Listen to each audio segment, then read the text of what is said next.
Bien-aimés, aujourd'hui, nous entrons dans un moment puissant de louange, de foi et de victoire spirituelle. Peut-être traversez-vous une saison difficile, une bataille invisible, une inquiétude qui pèse sur votre cœur ou une peur qui cherche à voler votre paix. Mais souvenez-vous de ceci, lorsque le peuple de Dieu commence à louer, les chaînes se brisent, les portes s'ouvrent, les ennemis reculent et la présence du Seigneur descend. Dieu habite au milieu des louanges de son peuple et aucune situation n'est plus grande que Jésus-Christ. Alors, au lieu de regarder vos problèmes, élevez vos yeux vers le roi des rois. Louez-le avant même de voir la victoire. Remerciez-le avant même que la porte s'ouvre, car le Dieu qui a agi pour Josaphat, Paul et Silas agit encore aujourd'hui. Ouvrez votre cœur, fortifiez votre foi et laissez cette prière rallumer en vous la paix, la confiance et la puissance de Dieu.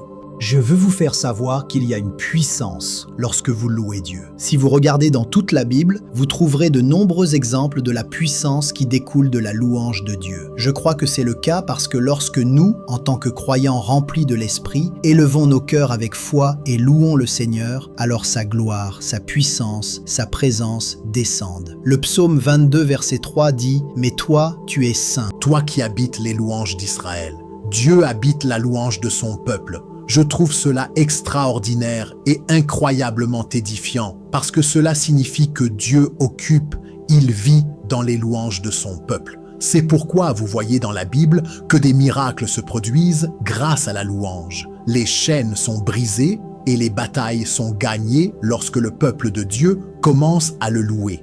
Je veux lire un court passage de l'Écriture qui vous aidera à comprendre la puissance de la louange. Le contexte de ce passage est que le roi Josaphat a reçu la nouvelle que des armées avaient déclaré la guerre à Juda. Josaphat a appris la nouvelle décourageante qu'une grande multitude d'ennemis marchait vers Juda, prête à attaquer. Le roi a prié et jeûné, et on lui a dit de ne pas craindre parce que cette bataille appartenait à Dieu. Et voici ce qui s'est passé. Selon 2 Chroniques 20, versets 20 à 23. Ils se levèrent de bon matin et partirent pour le désert de Tekoa.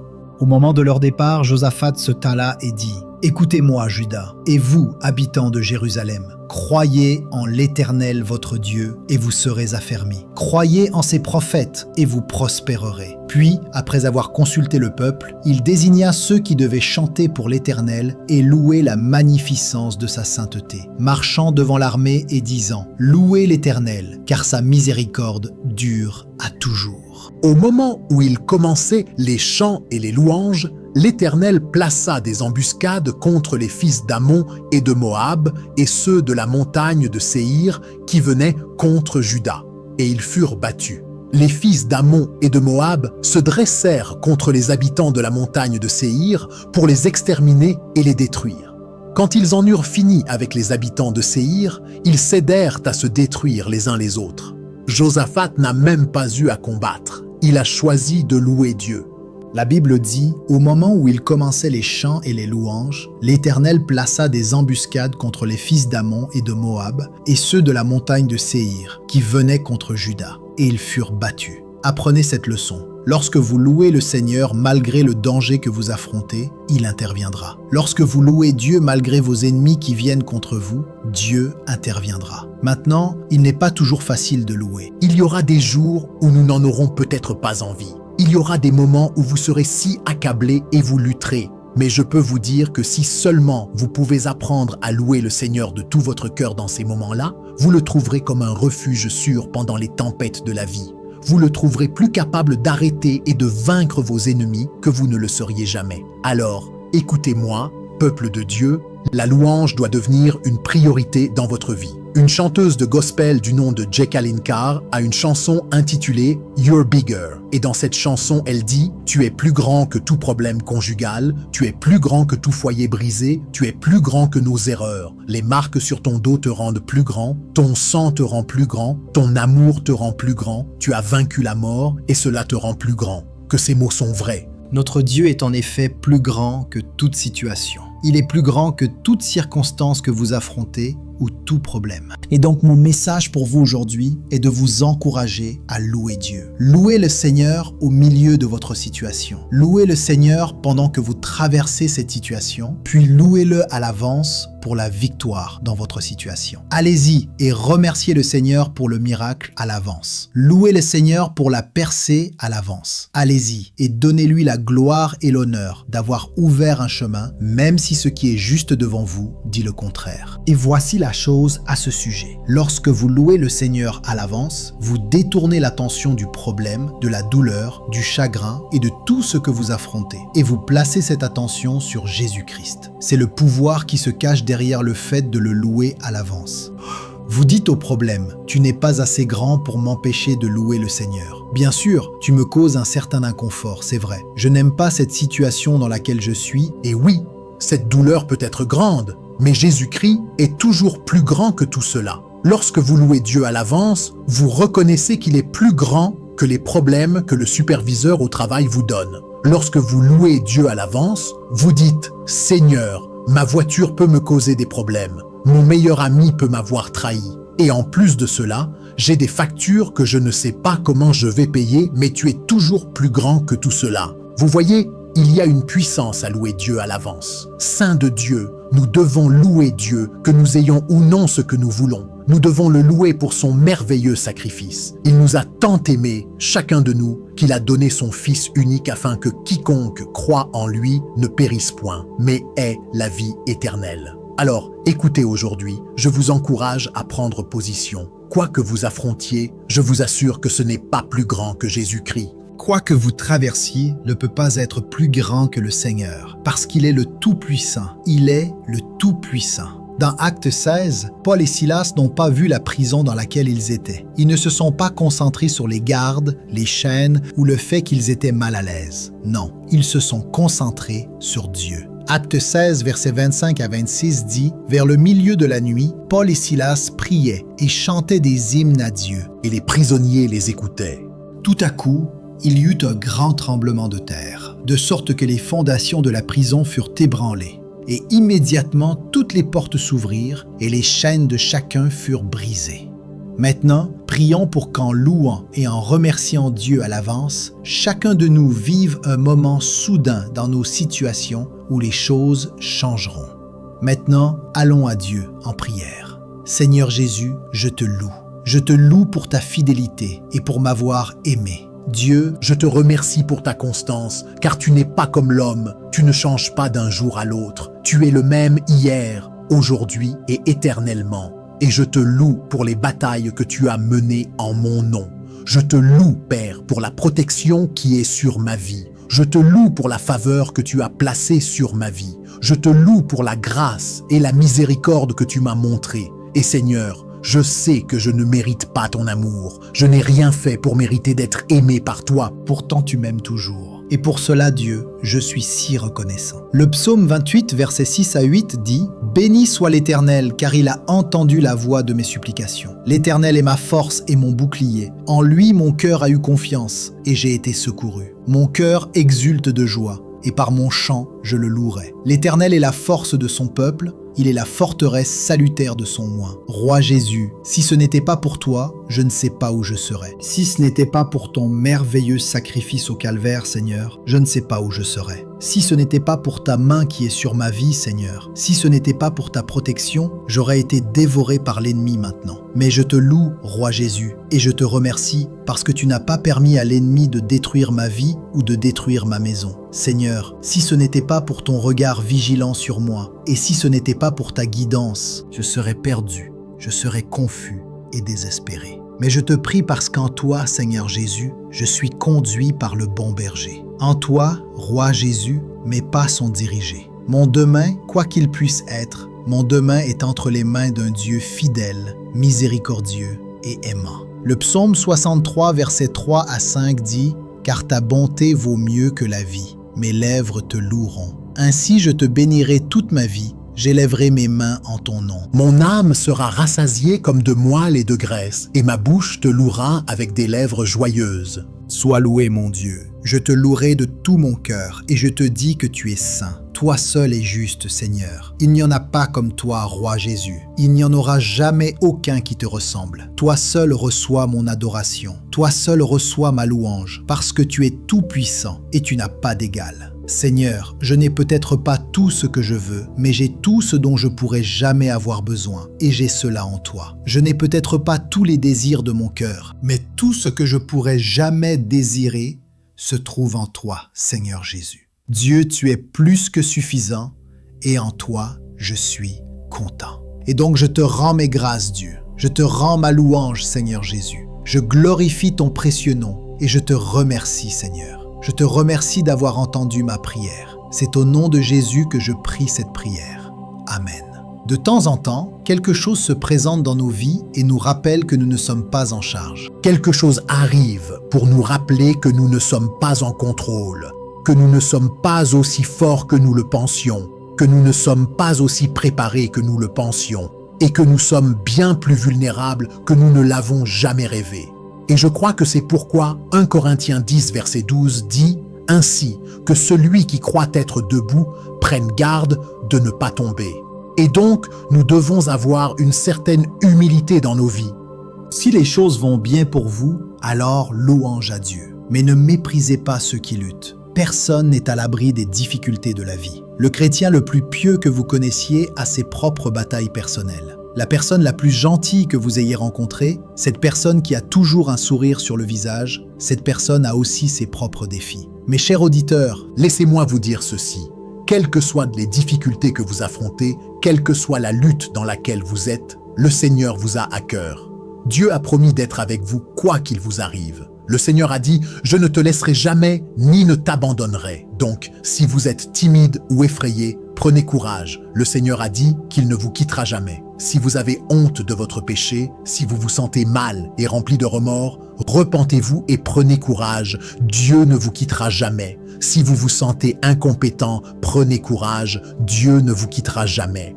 Cette promesse est vraie aujourd'hui et demain et après-demain et tous les jours après cela. Vous et moi ne pouvons pas survivre à la miséricorde de Dieu. Nous ne pouvons pas survivre aux promesses de Dieu. Elles nous survivront toujours parce que sa parole demeure vraie pour toujours. Maintenant, tant de gens sont aveugles à cette vérité. Et être aveugle aux promesses de Dieu est la raison pour laquelle tant de gens sont accablés par l'inquiétude et la peur. Le cœur de tant de gens est lourd parce qu'ils ne se sont pas ouverts à la vérité des promesses de Dieu.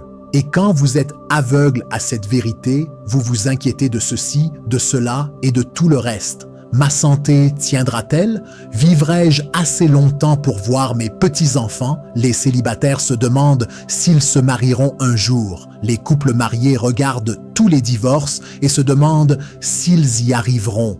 Serai-je un jour capable de gagner assez d'argent pour me permettre ceci ou cela? Ce sont certaines des choses qui empêchent les gens de dormir la nuit. Certaines personnes se réveillent et l'ennemi qu'elles affrontent s'appelle la dépression. D'autres se réveillent et leur ennemi est l'inquiétude. Certains découvriront qu'à la minute où ils ouvrent les yeux, cet adversaire géant appelé anxiété ou maladie les regarde droit dans les yeux. Mais peut-être que la force ou l'esprit sous-jacent à de nombreux sentiments négatifs est la peur. La peur fera qu'une personne sera anxieuse tout le temps. La peur déplacera la joie dans la vie de quelqu'un et la laissera abattue, déprimée et sans espoir. La peur magnifiera la tragédie et vous aveuglera à tout ce qui est bon ou à tout ce qui est une bénédiction de Dieu. Vous voyez, la peur est plus qu'une simple pensée négative. C'est plus qu'une émotion. La peur est un esprit. 2 Timothée 1, verset 7 dit « Car Dieu ne nous a pas donné un esprit de timidité, mais de puissance, d'amour et de maîtrise de soi. » La traduction Amplified élabore et dit « Car Dieu ne nous a pas donné un esprit de timidité, ou de lâcheté, ou de peur, mais il nous a donné un esprit de puissance, d'amour et de saint jugement, et de discipline personnelle, des capacités qui résultent en un esprit calme, bien équilibré et une maîtrise de soi. La peur est un esprit. » La Bible ne dit pas que Dieu ne nous a pas donné un sentiment ou une émotion appelée peur. Non, elle dit qu'il ne nous a pas donné un esprit de peur. L'esprit de peur ment. L'esprit de peur vient saboter votre foi et piller votre croyance. L'esprit de peur est un esprit paralysant. L'esprit de peur est l'une des armes de choix du diable, à cause de la façon dont il peut consumer l'esprit et le cœur d'une personne. Et en tant qu'enfants de Dieu, nous devons le savoir et réprimander cet esprit de nos vies.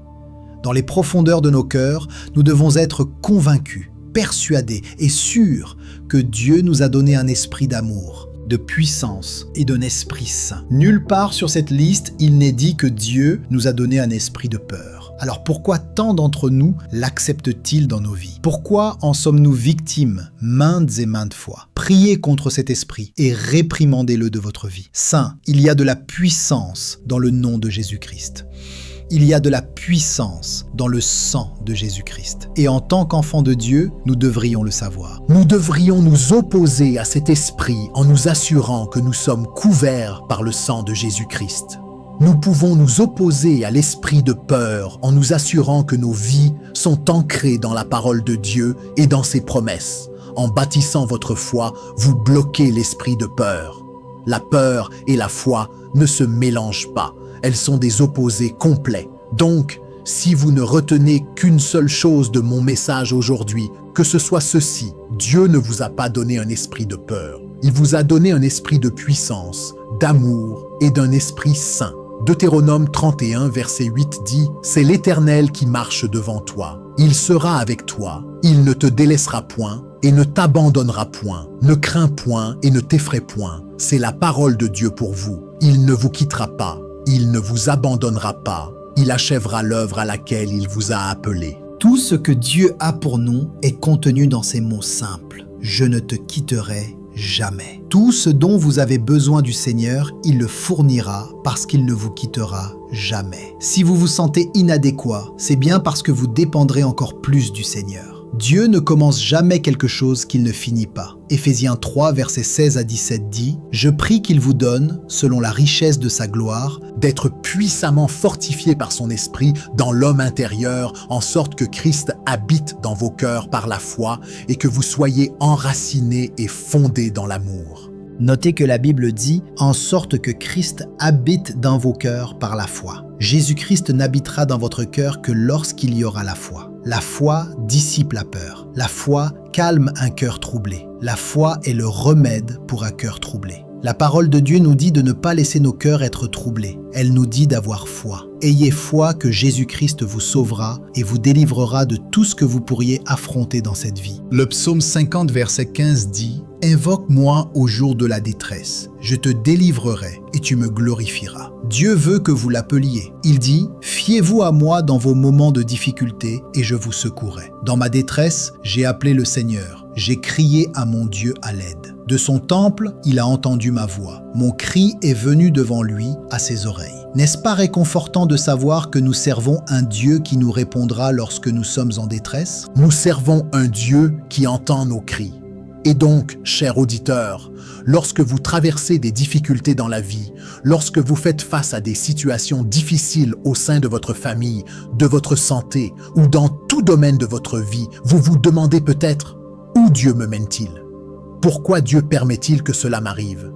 Si vous avez déjà posé l'une de ces questions, souvenez-vous que dans votre détresse, vous pouvez appeler le Seigneur. Et je veux aussi vous rappeler que Romains 8, verset 28 dit « Et nous savons que toutes choses concourent au bien de ceux qui aiment Dieu, de ceux qui sont appelés selon son dessein. » J'aime que la Bible dise que Dieu fait concourir toutes choses. Notez que cette déclaration est au présent. Dieu fait concourir. Il fait concourir toutes choses au bien. Cela me donne beaucoup d'espoir, parce que cela signifie que toutes choses travaillent continuellement ensemble pour notre bien en tant qu'enfants de Dieu. L'idée que Dieu puisse permettre certaines choses de se produire dans votre vie afin de vous tester peut être difficile à comprendre pour certaines personnes. Alors, que dit la Bible à ce sujet? Eh bien, Jacques 1, versets 2 et 3. Mes frères et sœurs, considérez comme une grande joie quand vous êtes en butte à diverses épreuves, sachant que l'épreuve de votre foi produit la persévérance. C'est la réalité que nous trouvons dans les Écritures.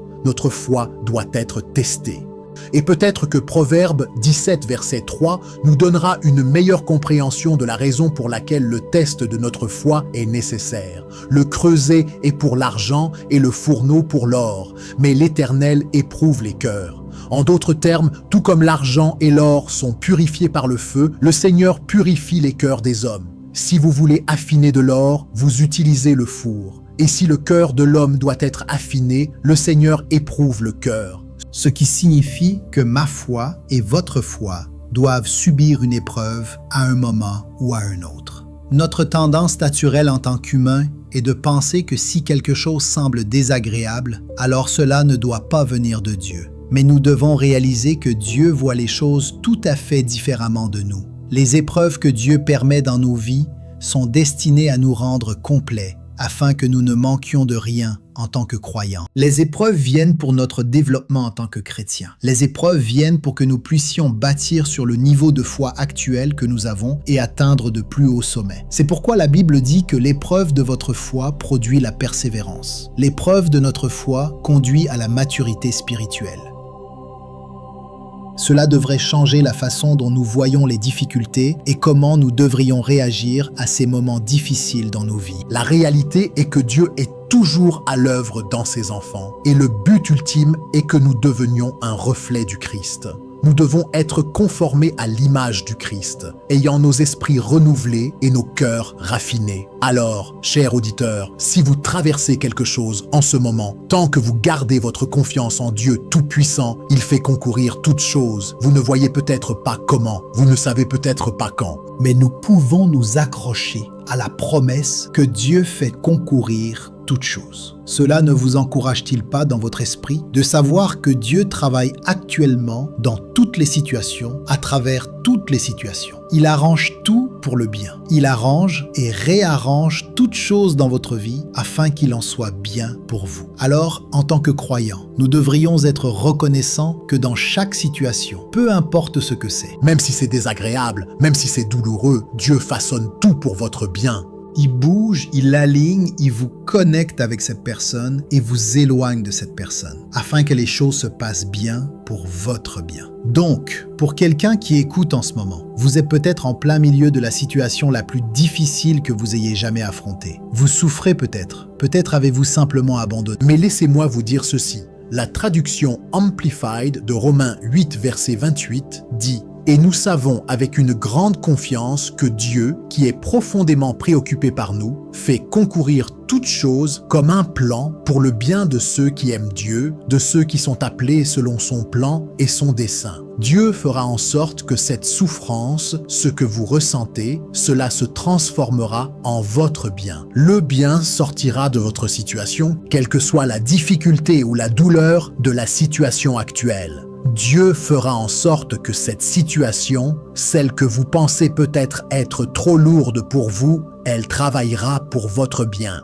Et donc, alors que nous nous préparons à aller à Dieu en prière, gardons tout cela à l'esprit. Ne laissons pas ce que nous voyons parler plus fort que ce que nous savons que la parole dit. Et nous savons avec une grande confiance que Dieu se soucie de nous. Il est préoccupé par nous, et peu importe ce que cela semble être maintenant, il le travaille pour notre bien. Seigneur, nous te remercions. Nous te remercions d'être bon. Tu as été bon envers nous, bien que nous ne l'ayons pas mérité. Nous sommes plus que reconnaissants pour tout ce que tu as fait pour nous. Seigneur Jésus, tu as été si fidèle. Tu nous as gardés, tu nous as préservés. Tu as été fidèle à nous faire traverser certaines des périodes les plus difficiles et les plus éprouvantes de la vie. Merci pour ta parole qui nous dit que toutes choses concourront, toutes choses concourent à notre bien. Je prie que tout ce que le diable a voulu pour le mal, toi, Roi Jésus, tu le transformes en bien. Que chaque piège que l'ennemi a tendu devienne un tremplin pour nous. Seigneur, chaque attaque qui vient contre nos familles, je prie que tu ne bloques pas seulement ces attaques maléfiques, mais que tu les retournes pour notre bien.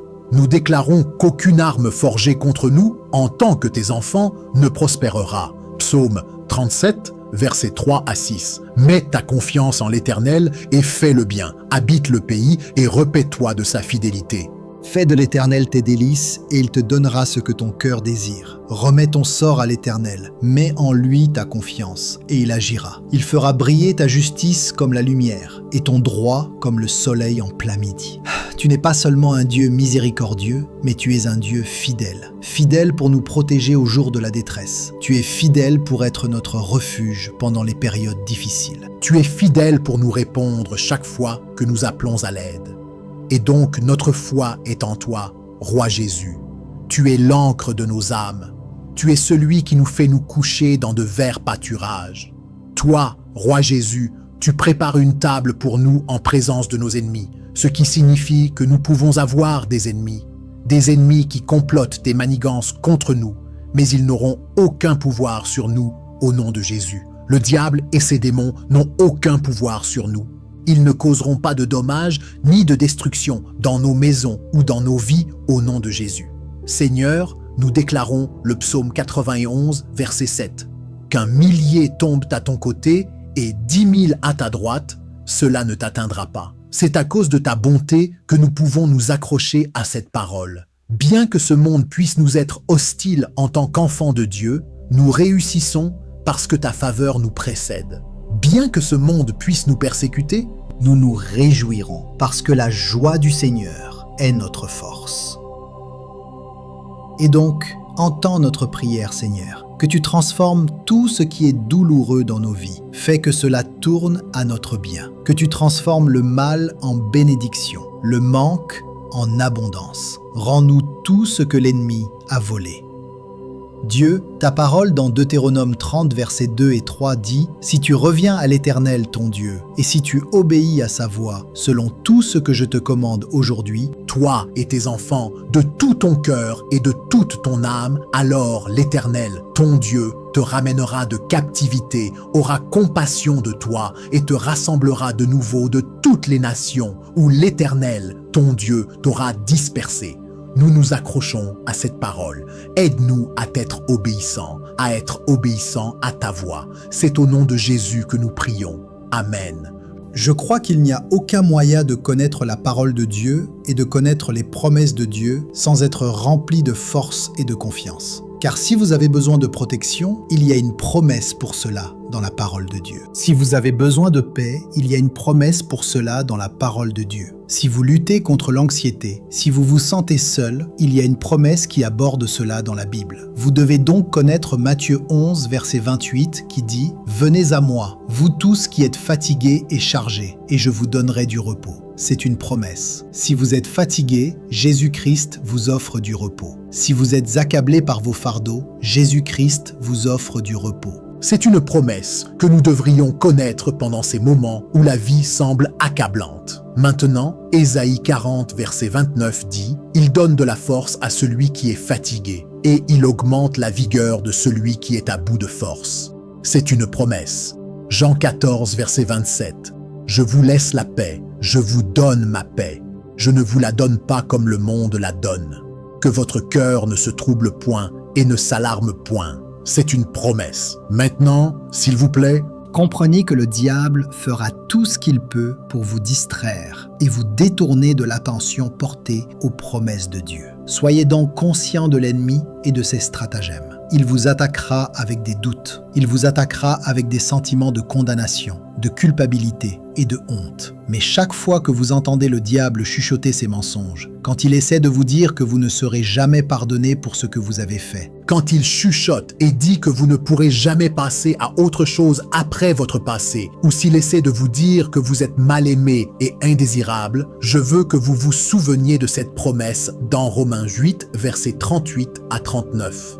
La Bible dit « Car j'ai l'assurance que ni la mort, ni la vie, ni les anges, ni les dominations, ni les choses présentes, ni les choses à venir, ni les puissances, ni la hauteur, ni la profondeur, ni aucune autre créature ne pourra nous séparer de l'amour de Dieu manifesté en Jésus-Christ notre Seigneur. Alors ne soyez jamais incertains de votre identité, ne soyez jamais incertains de votre position devant Dieu. La Bible dit que rien n'est capable de nous séparer de l'amour du Seigneur. Donc, lorsque des problèmes surgissent, lorsque des batailles sont devant nous, lorsque nous vivons une guerre spirituelle, La parole de Dieu doit être une source de réconfort constant pour nous. C'est elle qui doit allumer le feu de notre foi. La Bible dit dans Jacques 1, verset 22, « Mais mettez la parole en pratique, et ne vous bornez pas à l'écouter en vous trompant vous-même. » La Bible dit ici, « Prouvez que vous êtes des personnes qui mettent la parole de Dieu en pratique. Prouvez que vous obéissez aux principes de Dieu, à ses instructions et à ses préceptes. » Prouvez que vous n'êtes pas de simples auditeurs qui entendent la parole, mais qui ne parviennent pas à en intérioriser le sens. Prouvez que vous n'êtes pas de simples auditeurs qui entendent la parole, même connaissent la parole, mais ne parviennent pas à faire la parole. Et les quelques derniers mots de ce verset sont intéressants parce que la Bible nous dit que si vous faites cela, si vous entendez la parole, mais ne parvenez pas à faire la parole, alors vous vous trompez vous-même. Vous vous illusionnez. Ce n'est pas le diable qui vous trompe, non, vous vous trompez vous-même si vous entendez la parole, mais n'agissez pas en conséquence. Nous pensons toujours que la tromperie vient de Satan, de l'Antéchrist, d'un faux prophète démoniaque. Mais quelque chose d'aussi simple que de connaître la parole de Dieu, mais de ne pas la faire, c'est un acte de tromperie envers soi-même. Car comment pouvez-vous prétendre aimer le Christ, mais ne pas lui obéir? Comment pouvez-vous dire que vous êtes un chrétien qui s'efforce d'être semblable au Christ, mais que vous ne parvenez pas à plier le genou, à plier votre volonté et à lui obéir? La traduction amplifiée de Jacques 1, versets 22 à 24 dit « Mais prouvez que vous êtes des praticiens de la parole, obéissant activement et continuellement aux préceptes de Dieu, et non de simples auditeurs qui entendent la parole, mais ne parviennent pas à en intérioriser le sens, vous abusant par un raisonnement insensé, contraire à la vérité. » Car si quelqu'un écoute seulement la parole sans lui obéir, il est comme un homme qui observe très attentivement son visage naturel dans un miroir. Car une fois qu'il s'est regardé et est parti, il oublie immédiatement ce à quoi il ressemblait. Alors, laissez-moi vous poser quelques questions concernant la parole de Dieu dans votre vie. Utilisez-vous la parole de Dieu comme une lampe à vos pieds? Obéissez-vous à la parole de Dieu et la mettez-vous en pratique? Je ne crois pas que quiconque puisse être un praticien de la parole de Dieu sans être mis au défi par elle. La parole de Dieu doit vous mettre au défi, et elle vous mettra au défi lorsque vous essayerez vraiment de la mettre en action. Elle vous dit de prier sans cesse. C'est un défi. Nous savons tous à quel point nos vies sont occupées, mais pour être un praticien de la parole, vous devez prier sans cesse. La parole vous dit d'aimer votre prochain comme vous-même. C'est un défi, parce que certaines personnes vous mettront à l'épreuve. Elles mettront à l'épreuve votre patience. Elles mettront à l'épreuve votre caractère. Mais la parole de Dieu vous dit aussi d'être patient et lent à la colère. Voyez-vous ce que je veux dire? Le bon combat de la foi implique d'être changé et mis au défi par la parole de Dieu. Et j'oserais dire que si vous n'êtes pas mis au défi par la parole du Seigneur, alors vous choisissez probablement les parties que vous aimez, les promesses qui vous font vous sentir bien et protégés plutôt que la parole de Dieu dans son intégralité. Surtout en ce qui concerne votre caractère. Alors priez saint, priez pour que vous soyez un praticien de la parole.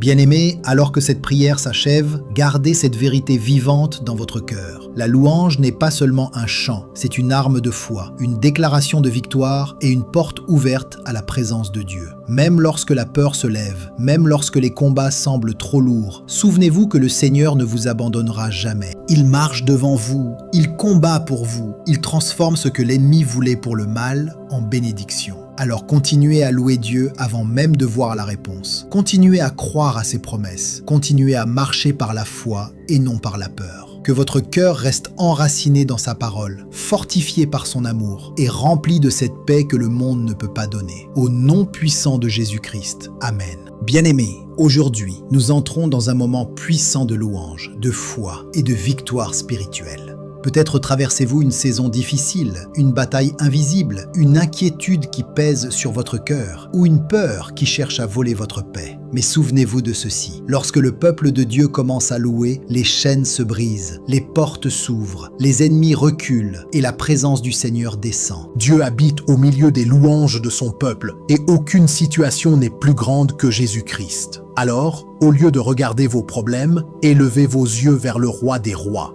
Louez-le avant même de voir la victoire. Remerciez-le avant même que la porte s'ouvre, car le Dieu qui a agi pour Josaphat, Paul et Silas agit encore aujourd'hui. Ouvrez votre cœur, fortifiez votre foi et laissez cette prière rallumer en vous la paix, la confiance et la puissance de Dieu. Je veux vous faire savoir qu'il y a une puissance lorsque vous louez Dieu. Si vous regardez dans toute la Bible, vous trouverez de nombreux exemples de la puissance qui découle de la louange de Dieu. Je crois que c'est le cas parce que lorsque nous, en tant que croyants remplis de l'Esprit, élevons nos cœurs avec foi et louons le Seigneur, alors sa gloire, sa puissance, sa présence descendent. Le psaume 22, verset 3 dit « Mais toi, tu es saint. » Toi qui habites les louanges d'Israël, Dieu habite la louange de son peuple. Je trouve cela extraordinaire et incroyablement édifiant parce que cela signifie que Dieu occupe, il vit dans les louanges de son peuple. C'est pourquoi vous voyez dans la Bible que des miracles se produisent grâce à la louange. Les chaînes sont brisées et les batailles sont gagnées lorsque le peuple de Dieu commence à le louer. Je veux lire un court passage de l'Écriture qui vous aidera à comprendre la puissance de la louange. Le contexte de ce passage est que le roi Josaphat a reçu la nouvelle que des armées avaient déclaré la guerre à Juda. Josaphat a appris la nouvelle décourageante qu'une grande multitude d'ennemis marchait vers Juda, prête à attaquer. Le roi a prié et jeûné, et on lui a dit de ne pas craindre parce que cette bataille appartenait à Dieu. Et voici ce qui s'est passé. Selon 2 Chroniques 20, versets 20 à 23. Ils se levèrent de bon matin et partirent pour le désert de Tekoa. Au moment de leur départ, Josaphat se talla et dit « Écoutez-moi, Juda, et vous, habitants de Jérusalem, croyez en l'Éternel votre Dieu, et vous serez affermis. Croyez en ses prophètes, et vous prospérerez. » Puis, après avoir consulté le peuple, il désigna ceux qui devaient chanter pour l'Éternel et louer la magnificence de sa sainteté, marchant devant l'armée et disant « Louez l'Éternel, car sa miséricorde dure à toujours. » Au moment où ils commençaient les chants et les louanges, l'Éternel plaça des embuscades contre les fils d'Ammon et de Moab et ceux de la montagne de Séhir qui venaient contre Juda, et ils furent battus. Les fils d'Ammon et de Moab se dressèrent contre les habitants de la montagne de Séhir pour les exterminer et les détruire. Quand ils en eurent fini avec les habitants de Séhir, ils cédèrent à se détruire les uns les autres. Josaphat n'a même pas eu à combattre. Il a choisi de louer Dieu.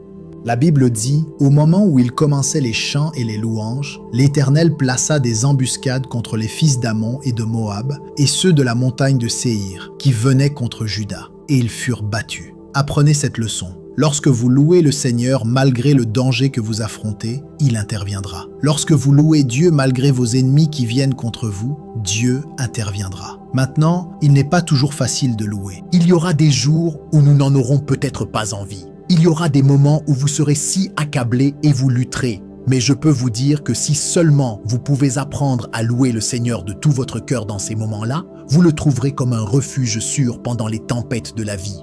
Vous le trouverez plus capable d'arrêter et de vaincre vos ennemis que vous ne le seriez jamais. Alors, écoutez-moi, peuple de Dieu, la louange doit devenir une priorité dans votre vie. Une chanteuse de gospel du nom de Jacqueline Carr a une chanson intitulée « You're Bigger ». Et dans cette chanson, elle dit « Tu es plus grand que tout problème conjugal, tu es plus grand que tout foyer brisé, tu es plus grand que nos erreurs. Les marques sur ton dos te rendent plus grand, ton sang te rend plus grand, ton amour te rend plus grand, tu as vaincu la mort et cela te rend plus grand. » Que ces mots sont vrais. Notre Dieu est en effet plus grand que toute situation. Il est plus grand que toute circonstance que vous affrontez ou tout problème. Et donc mon message pour vous aujourd'hui est de vous encourager à louer Dieu. Louez le Seigneur au milieu de votre situation. Louez le Seigneur pendant que vous traversez cette situation, puis louez-le à l'avance pour la victoire dans votre situation. Allez-y et remerciez le Seigneur pour le miracle à l'avance. Louez le Seigneur pour la percée à l'avance. Allez-y et donnez-lui la gloire et l'honneur d'avoir ouvert un chemin, même si ce qui est juste devant vous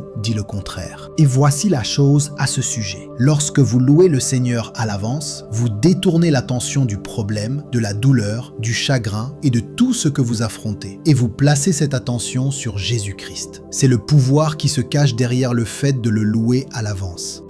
Vous dites au problème, tu n'es pas assez grand pour m'empêcher de louer le Seigneur. Bien sûr, tu me causes un certain inconfort, c'est vrai. Je n'aime pas cette situation dans laquelle je suis. Et oui, cette douleur peut être grande, mais Jésus-Christ est toujours plus grand que tout cela. Lorsque vous louez Dieu à l'avance, vous reconnaissez qu'il est plus grand que les problèmes que le superviseur au travail vous donne. Lorsque vous louez Dieu à l'avance, vous dites « Seigneur, ma voiture peut me causer des problèmes. Mon meilleur ami peut m'avoir trahi. Et en plus de cela, j'ai des factures que je ne sais pas comment je vais payer, mais tu es toujours plus grand que tout cela. » Vous voyez, il y a une puissance à louer Dieu à l'avance. Saint de Dieu, nous devons louer Dieu, que nous ayons ou non ce que nous voulons. Nous devons le louer pour son merveilleux sacrifice. Il nous a tant aimés, chacun de nous, qu'il a donné son Fils unique afin que quiconque croit en lui ne périsse point, mais ait la vie éternelle. Alors, écoutez aujourd'hui, je vous encourage à prendre position. Quoi que vous affrontiez, je vous assure que ce n'est pas plus grand que Jésus-Christ. Quoi que vous traversiez ne peut pas être plus grand que le Seigneur, parce qu'il est le Tout-Puissant. Il est le Tout-Puissant. Dans Actes 16, Paul et Silas n'ont pas vu la prison dans laquelle ils étaient. Ils ne se sont pas concentrés sur les gardes, les chaînes ou le fait qu'ils étaient mal à l'aise. Non, ils se sont concentrés sur Dieu. Actes 16, versets 25 à 26 dit « Vers le milieu de la nuit, Paul et Silas priaient et chantaient des hymnes à Dieu. Et les prisonniers les écoutaient. Tout à coup, il y eut un grand tremblement de terre, de sorte que les fondations de la prison furent ébranlées. Et immédiatement toutes les portes s'ouvrirent et les chaînes de chacun furent brisées. Maintenant, prions pour qu'en louant et en remerciant Dieu à l'avance, chacun de nous vive un moment soudain dans nos situations où les choses changeront. Maintenant, allons à Dieu en prière. Seigneur Jésus, je te loue. Je te loue pour ta fidélité et pour m'avoir aimé. Dieu, je te remercie pour ta constance, car tu n'es pas comme l'homme, tu ne changes pas d'un jour à l'autre. Tu es le même hier, aujourd'hui et éternellement. Et je te loue pour les batailles que tu as menées en mon nom. Je te loue, Père, pour la protection qui est sur ma vie. Je te loue pour la faveur que tu as placée sur ma vie. Je te loue pour la grâce et la miséricorde que tu m'as montrée. Et Seigneur, je sais que je ne mérite pas ton amour. Je n'ai rien fait pour mériter d'être aimé par toi. Pourtant tu m'aimes toujours. Et pour cela, Dieu, je suis si reconnaissant. Le psaume 28, versets 6 à 8 dit « Béni soit l'Éternel, car il a entendu la voix de mes supplications. L'Éternel est ma force et mon bouclier. En lui, mon cœur a eu confiance, et j'ai été secouru. Mon cœur exulte de joie, et par mon chant, je le louerai. L'Éternel est la force de son peuple, il est la forteresse salutaire de son oint. Roi Jésus, si ce n'était pas pour toi, je ne sais pas où je serais. Si ce n'était pas pour ton merveilleux sacrifice au calvaire, Seigneur, je ne sais pas où je serais. Si ce n'était pas pour ta main qui est sur ma vie, Seigneur, si ce n'était pas pour ta protection, j'aurais été dévoré par l'ennemi maintenant. Mais je te loue, Roi Jésus, et je te remercie parce que tu n'as pas permis à l'ennemi de détruire ma vie ou de détruire ma maison. Seigneur, si ce n'était pas pour ton regard vigilant sur moi, et si ce n'était pas pour ta guidance, je serais perdu,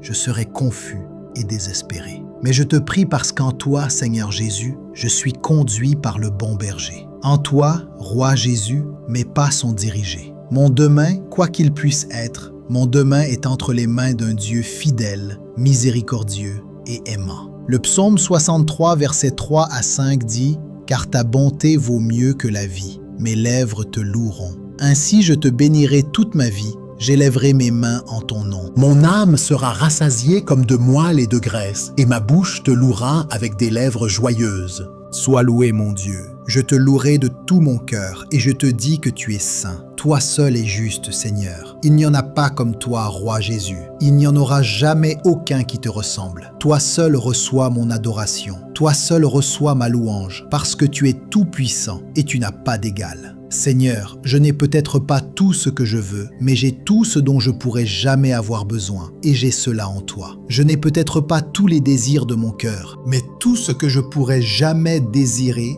se trouve en toi, Seigneur Jésus. Dieu, tu es plus que suffisant, et en toi, je suis content. Et donc je te rends mes grâces, Dieu. Je te rends ma louange, Seigneur Jésus. Je glorifie ton précieux nom, et je te remercie, Seigneur. Je te remercie d'avoir entendu ma prière. C'est au nom de Jésus que je prie cette prière. Amen. De temps en temps, quelque chose se présente dans nos vies et nous rappelle que nous ne sommes pas en charge. Quelque chose arrive pour nous rappeler que nous ne sommes pas en contrôle, que nous ne sommes pas aussi forts que nous le pensions, que nous ne sommes pas aussi préparés que nous le pensions, et que nous sommes bien plus vulnérables que nous ne l'avons jamais rêvé. Et je crois que c'est pourquoi 1 Corinthiens 10, verset 12 dit « Ainsi que celui qui croit être debout prenne garde de ne pas tomber ». Et donc, nous devons avoir une certaine humilité dans nos vies.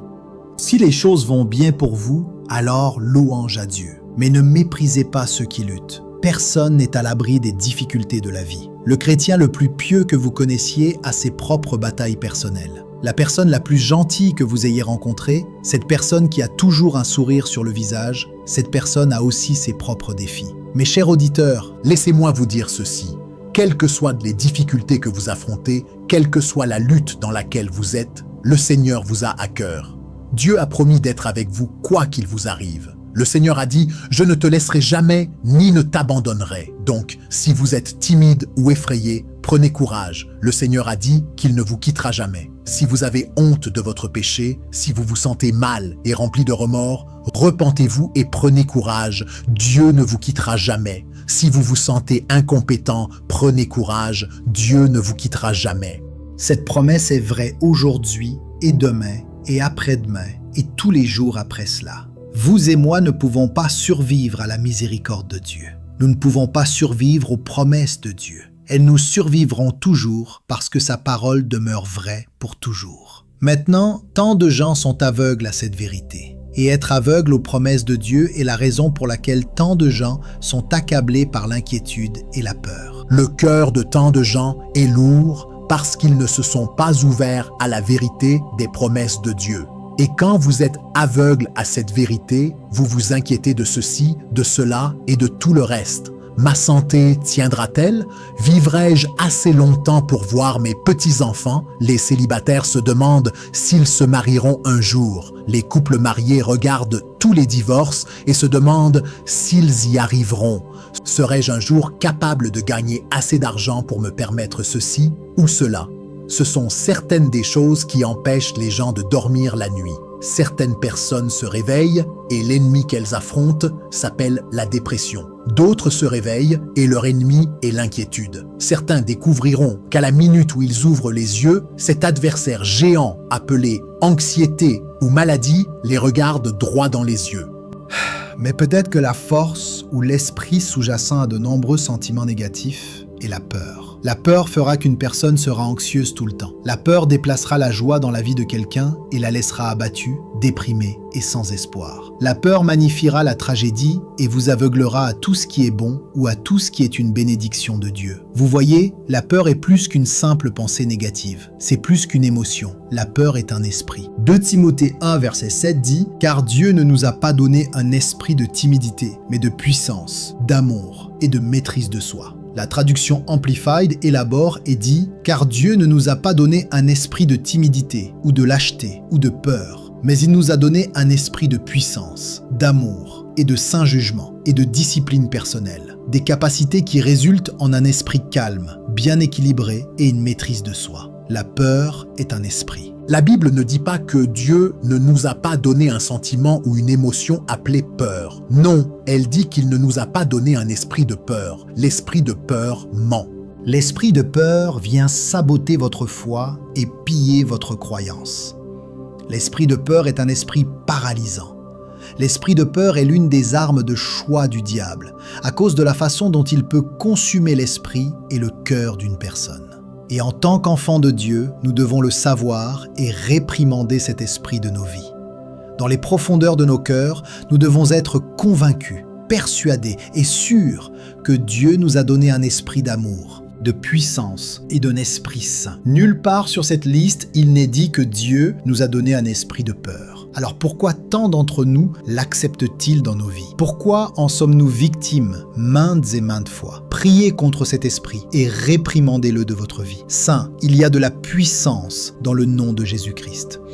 Il y a de la puissance dans le sang de Jésus-Christ. Et en tant qu'enfants de Dieu, nous devrions le savoir. Nous devrions nous opposer à cet esprit en nous assurant que nous sommes couverts par le sang de Jésus-Christ. Nous pouvons nous opposer à l'esprit de peur en nous assurant que nos vies sont ancrées dans la parole de Dieu et dans ses promesses. En bâtissant votre foi, vous bloquez l'esprit de peur. La peur et la foi ne se mélangent pas. Elles sont des opposés complets. Donc, si vous ne retenez qu'une seule chose de mon message aujourd'hui, que ce soit ceci: Dieu ne vous a pas donné un esprit de peur. Il vous a donné un esprit de puissance, d'amour et d'un esprit saint. Deutéronome 31, verset 8 dit « C'est l'Éternel qui marche devant toi. Il sera avec toi. Il ne te délaissera point et ne t'abandonnera point. Ne crains point et ne t'effraie point. C'est la parole de Dieu pour vous. Il ne vous quittera pas. Il ne vous abandonnera pas. Il achèvera l'œuvre à laquelle il vous a appelé. » Tout ce que Dieu a pour nous est contenu dans ces mots simples. « Je ne te quitterai jamais. » Tout ce dont vous avez besoin du Seigneur, il le fournira parce qu'il ne vous quittera jamais. Si vous vous sentez inadéquat, c'est bien parce que vous dépendrez encore plus du Seigneur. Dieu ne commence jamais quelque chose qu'il ne finit pas. Éphésiens 3, versets 16 à 17 dit « Je prie qu'il vous donne, selon la richesse de sa gloire, d'être puissamment fortifié par son esprit dans l'homme intérieur, en sorte que Christ habite dans vos cœurs par la foi et que vous soyez enracinés et fondés dans l'amour. » Notez que la Bible dit « en sorte que Christ habite dans vos cœurs par la foi ». Jésus-Christ n'habitera dans votre cœur que lorsqu'il y aura la foi. La foi dissipe la peur. La foi calme un cœur troublé. La foi est le remède pour un cœur troublé. La parole de Dieu nous dit de ne pas laisser nos cœurs être troublés. Elle nous dit d'avoir foi. Ayez foi que Jésus-Christ vous sauvera et vous délivrera de tout ce que vous pourriez affronter dans cette vie. Le psaume 50, verset 15 dit « Invoque-moi au jour de la détresse. Je te délivrerai et tu me glorifieras. » Dieu veut que vous l'appeliez. Il dit « Fiez-vous à moi dans vos moments de difficulté et je vous secourrai. Dans ma détresse, j'ai appelé le Seigneur. J'ai crié à mon Dieu à l'aide. De son temple, il a entendu ma voix. Mon cri est venu devant lui à ses oreilles. » N'est-ce pas réconfortant de savoir que nous servons un Dieu qui nous répondra lorsque nous sommes en détresse? Nous servons un Dieu qui entend nos cris. Et donc, chers auditeurs, lorsque vous traversez des difficultés dans la vie, lorsque vous faites face à des situations difficiles au sein de votre famille, de votre santé ou dans tout domaine de votre vie, vous vous demandez peut-être « Où Dieu me mène-t-il? Pourquoi Dieu permet-il que cela m'arrive ?» Si vous avez déjà posé l'une de ces questions, souvenez-vous que dans votre détresse, vous pouvez appeler le Seigneur. Et je veux aussi vous rappeler que Romains 8, verset 28 dit « Et nous savons que toutes choses concourent au bien de ceux qui aiment Dieu, de ceux qui sont appelés selon son dessein. » J'aime que la Bible dise que Dieu fait concourir toutes choses. Notez que cette déclaration est au présent. Dieu fait concourir. Il fait concourir toutes choses au bien. Cela me donne beaucoup d'espoir, parce que cela signifie que toutes choses travaillent continuellement ensemble pour notre bien en tant qu'enfants de Dieu. L'idée que Dieu puisse permettre certaines choses de se produire dans votre vie afin de vous tester peut être difficile à comprendre pour certaines personnes. Alors, que dit la Bible à ce sujet? Eh bien, Jacques 1, versets 2 et 3. Mes frères et sœurs, considérez comme une grande joie quand vous êtes en butte à diverses épreuves, sachant que l'épreuve de votre foi produit la persévérance. C'est la réalité que nous trouvons dans les Écritures. Notre foi doit être testée. Et peut-être que Proverbe 17, verset 3 nous donnera une meilleure compréhension de la raison pour laquelle le test de notre foi est nécessaire. Le creuset est pour l'argent et le fourneau pour l'or, mais l'Éternel éprouve les cœurs. En d'autres termes, tout comme l'argent et l'or sont purifiés par le feu, le Seigneur purifie les cœurs des hommes. Si vous voulez affiner de l'or, vous utilisez le four. Et si le cœur de l'homme doit être affiné, le Seigneur éprouve le cœur. Ce qui signifie que ma foi et votre foi doivent subir une épreuve à un moment ou à un autre. Notre tendance naturelle en tant qu'humain est de penser que si quelque chose semble désagréable, alors cela ne doit pas venir de Dieu. Mais nous devons réaliser que Dieu voit les choses tout à fait différemment de nous. Les épreuves que Dieu permet dans nos vies sont destinées à nous rendre complets afin que nous ne manquions de rien en tant que croyants. Les épreuves viennent pour notre développement en tant que chrétiens. Les épreuves viennent pour que nous puissions bâtir sur le niveau de foi actuel que nous avons et atteindre de plus hauts sommets. C'est pourquoi la Bible dit que l'épreuve de votre foi produit la persévérance. L'épreuve de notre foi conduit à la maturité spirituelle. Cela devrait changer la façon dont nous voyons les difficultés et comment nous devrions réagir à ces moments difficiles dans nos vies. La réalité est que Dieu est toujours à l'œuvre dans ses enfants et le but ultime est que nous devenions un reflet du Christ. Nous devons être conformés à l'image du Christ, ayant nos esprits renouvelés et nos cœurs raffinés. Alors, chers auditeurs, si vous traversez quelque chose en ce moment, tant que vous gardez votre confiance en Dieu Tout-Puissant, il fait concourir toutes choses. Vous ne voyez peut-être pas comment, vous ne savez peut-être pas quand. Mais nous pouvons nous accrocher à la promesse que Dieu fait concourir toutes choses. Cela ne vous encourage-t-il pas dans votre esprit de savoir que Dieu travaille actuellement dans toutes les situations, à travers toutes les situations? Il arrange tout pour le bien. Il arrange et réarrange toutes choses dans votre vie afin qu'il en soit bien pour vous. Alors, en tant que croyants, nous devrions être reconnaissants que dans chaque situation, peu importe ce que c'est, même si c'est désagréable, même si c'est douloureux, Dieu façonne tout pour votre bien. Il bouge, il aligne, il vous connecte avec cette personne et vous éloigne de cette personne, afin que les choses se passent bien pour votre bien. Donc, pour quelqu'un qui écoute en ce moment, vous êtes peut-être en plein milieu de la situation la plus difficile que vous ayez jamais affrontée. Vous souffrez peut-être avez-vous simplement abandonné. Mais laissez-moi vous dire ceci. La traduction Amplified de Romains 8, verset 28 dit « Et nous savons avec une grande confiance que Dieu, qui est profondément préoccupé par nous, fait concourir toutes choses comme un plan pour le bien de ceux qui aiment Dieu, de ceux qui sont appelés selon son plan et son dessein. Dieu fera en sorte que cette souffrance, ce que vous ressentez, cela se transformera en votre bien. Le bien sortira de votre situation, quelle que soit la difficulté ou la douleur de la situation actuelle. Dieu fera en sorte que cette situation, celle que vous pensez peut-être être trop lourde pour vous, elle travaillera pour votre bien. Et donc, alors que nous nous préparons à aller à Dieu en prière, gardons tout cela à l'esprit. Ne laissons pas ce que nous voyons parler plus fort que ce que nous savons que la parole dit.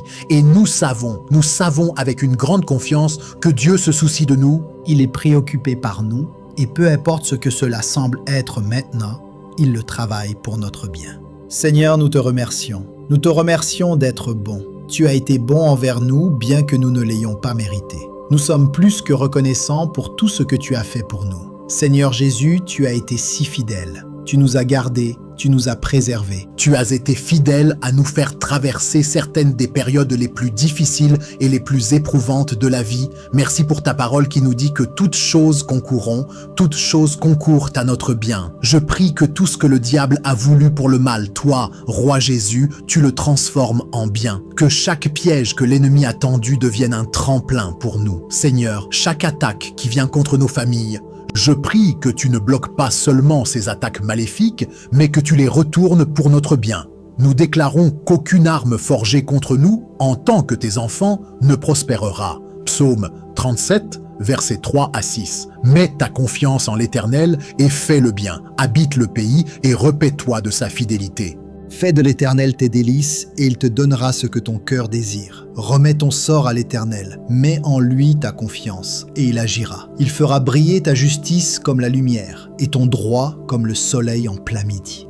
Tu n'es pas seulement un Dieu miséricordieux, mais tu es un Dieu fidèle. Fidèle pour nous protéger au jour de la détresse. Tu es fidèle pour être notre refuge pendant les périodes difficiles. Tu es fidèle pour nous répondre chaque fois que nous appelons à l'aide. Et donc notre foi est en toi, Roi Jésus. Tu es l'encre de nos âmes. Tu es celui qui nous fait nous coucher dans de verts pâturages.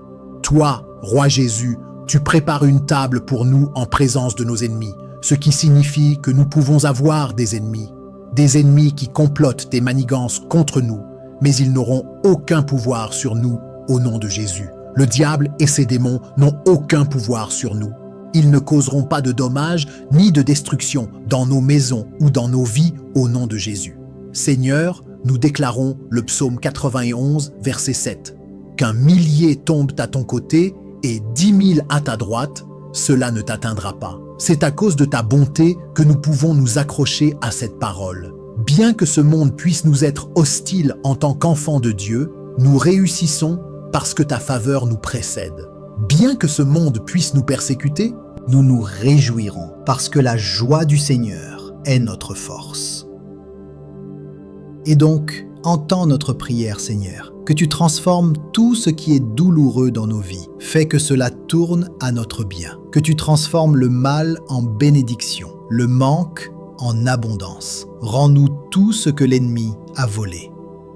Dieu, ta parole dans Deutéronome 30, versets 2 et 3 dit « Si tu reviens à l'Éternel ton Dieu, et si tu obéis à sa voix, selon tout ce que je te commande aujourd'hui, toi et tes enfants, de tout ton cœur et de toute ton âme, alors l'Éternel, ton Dieu, te ramènera de captivité, aura compassion de toi et te rassemblera de nouveau de toutes les nations où l'Éternel, ton Dieu, t'aura dispersé. » Nous nous accrochons à cette parole. Aide-nous à être obéissants à ta voix. C'est au nom de Jésus que nous prions. Amen.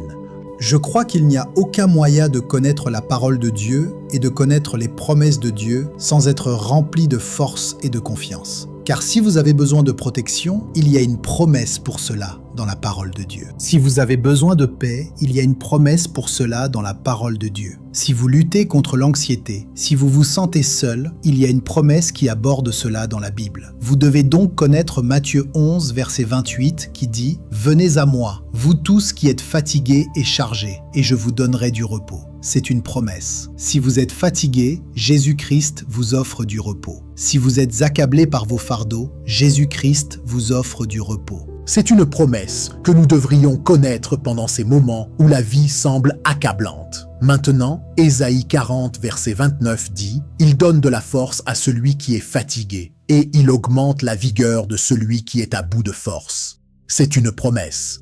Jean 14, verset 27 « Je vous laisse la paix, je vous donne ma paix. Je ne vous la donne pas comme le monde la donne.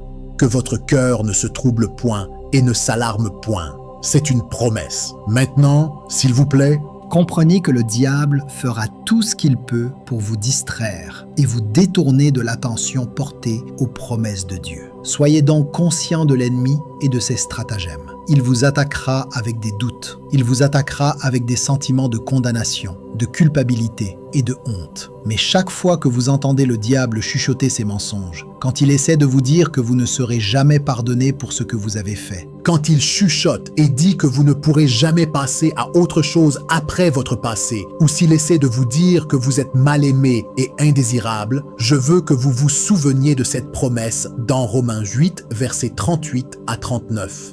La Bible dit « Car j'ai l'assurance que ni la mort, ni la vie, ni les anges, ni les dominations, ni les choses présentes, ni les choses à venir, ni les puissances, ni la hauteur, ni la profondeur, ni aucune autre créature ne pourra nous séparer de l'amour de Dieu manifesté en Jésus-Christ notre Seigneur. Alors ne soyez jamais incertains de votre identité, ne soyez jamais incertains de votre position devant Dieu. La Bible dit que rien n'est capable de nous séparer de l'amour du Seigneur. Donc, lorsque des problèmes surgissent, lorsque des batailles sont devant nous, lorsque nous vivons une guerre spirituelle, la parole de Dieu doit être une source de réconfort constant pour nous. C'est elle qui doit allumer le feu de notre foi. La Bible dit dans Jacques 1, verset 22, « Mais mettez la parole en pratique, et ne vous bornez pas à l'écouter en vous trompant vous-même. » La Bible dit ici, « Prouvez que vous êtes des personnes qui mettent la parole de Dieu en pratique. Prouvez que vous obéissez aux principes de Dieu, à ses instructions et à ses préceptes. » Prouvez que vous n'êtes pas de simples auditeurs qui entendent la parole, mais qui ne parviennent pas à en intérioriser le sens.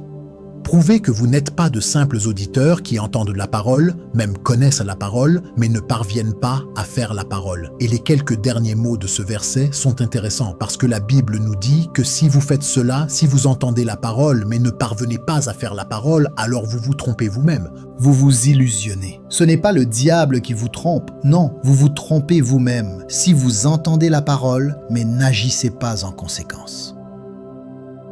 Nous pensons toujours que la tromperie vient de Satan, de l'Antéchrist, d'un faux prophète démoniaque. Mais quelque chose d'aussi simple que de connaître la parole de Dieu, mais de ne pas la faire, c'est un acte de tromperie envers soi-même. Car comment pouvez-vous prétendre aimer le Christ, mais ne pas lui obéir? Comment pouvez-vous dire que vous êtes un chrétien qui s'efforce d'être semblable au Christ, mais que vous ne parvenez pas à plier le genou, à plier votre volonté et à lui obéir?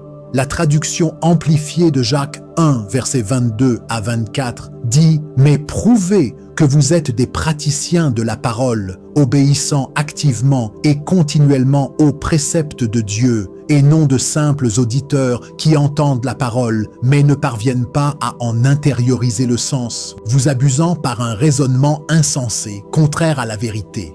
Car si quelqu'un écoute seulement la parole sans lui obéir, il est comme un homme qui observe très attentivement son visage naturel dans un miroir.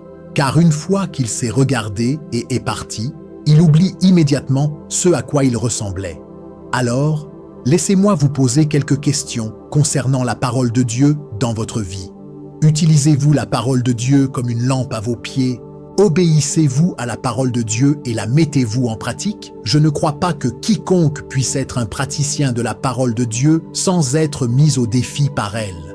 La parole de Dieu doit vous mettre au défi, et elle vous mettra au défi lorsque vous essayerez vraiment de la mettre en action. Elle vous dit de prier sans cesse. C'est un défi. Nous savons tous à quel point nos vies sont occupées, mais pour être un praticien de la parole, vous devez prier sans cesse. La parole vous dit d'aimer votre prochain comme vous-même. C'est un défi, parce que certaines personnes vous mettront à l'épreuve. Elles mettront à l'épreuve votre patience. Elles mettront à l'épreuve votre caractère. Mais la parole de Dieu vous dit aussi d'être patient et lent à la colère. Voyez-vous ce que je veux dire? Le bon combat de la foi implique d'être changé et mis au défi par la parole de Dieu. Et j'oserais dire que si vous n'êtes pas mis au défi par la parole du Seigneur, alors vous choisissez probablement les parties que vous aimez, les promesses qui vous font vous sentir bien et protégés plutôt que la parole de Dieu dans son intégralité. Surtout en ce qui concerne votre caractère. Alors priez saint, priez pour que vous soyez un praticien de la parole.